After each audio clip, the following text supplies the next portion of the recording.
2 Chronicles 7.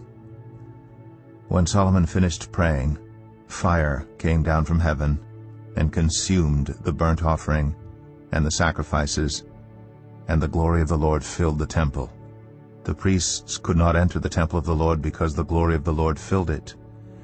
When all the Israelites saw the fire coming down and the glory of the Lord above the temple, they knelt on the pavement with their faces to the ground, and they worshipped and gave thanks to the Lord, saying, "He is good. His love endures forever." Then the king and all the people offered sacrifices before the Lord. And King Solomon offered a sacrifice of 22,000 head of cattle and 120,000 sheep and goats. So the king and all the people dedicated the temple of God. The priests took their positions, as did the Levites, with the Lord's musical instruments, which King David had made for praising the Lord, and which were used when he gave thanks, saying, "His love endures forever." Opposite the Levites the priests blew their trumpets, and all the Israelites were standing. Solomon consecrated the middle part of the courtyard in front of the temple of the Lord, and there he offered burnt offerings and the fat of the fellowship offerings, because the bronze altar he had made could not hold the burnt offerings, the grain offerings, and the fat portions.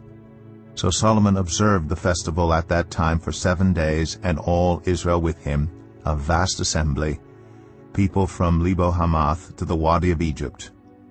On the 8th day they held an assembly, for they had celebrated the dedication of the altar for 7 days, and the festival for 7 days more.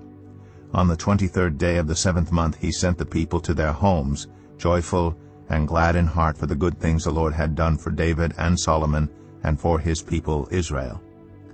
When Solomon had finished the temple of the Lord and the royal palace, and had succeeded in carrying out all he had in mind to do in the temple of the Lord and in his own palace, the Lord appeared to him at night and said, "I have heard your prayer, and have chosen this place for myself as a temple for sacrifices.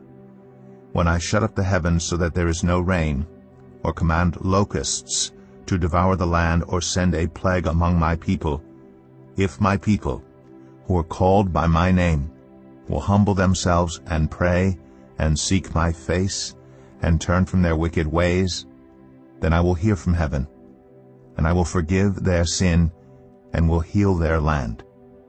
Now my eyes will be open and my ears attentive to the prayers offered in this place. I have chosen and consecrated this temple so that my name may be there forever. My eyes and my heart will always be there. As for you, if you walk before me faithfully, as David your father did, and do all I command, and observe my decrees and laws, I will establish your royal throne, as I covenanted with David your father when I said, 'You shall never fail to have a successor to rule over Israel.' But if you turn away and forsake the decrees and commands I have given you, and go off to serve other gods and worship them, then I will uproot Israel from my land, which I have given them, and will reject this temple I have consecrated for my name. I will make it a byword and an object of ridicule among all peoples. This temple will become a heap of rubble. All who pass by will be appalled and say, 'Why has the Lord done such a thing to this land and to this temple?' People will answer, 'Because they have forsaken the Lord, the God of their ancestors, who brought them out of Egypt, and have embraced other gods, worshipping and serving them. That is why he brought all this disaster on them.'"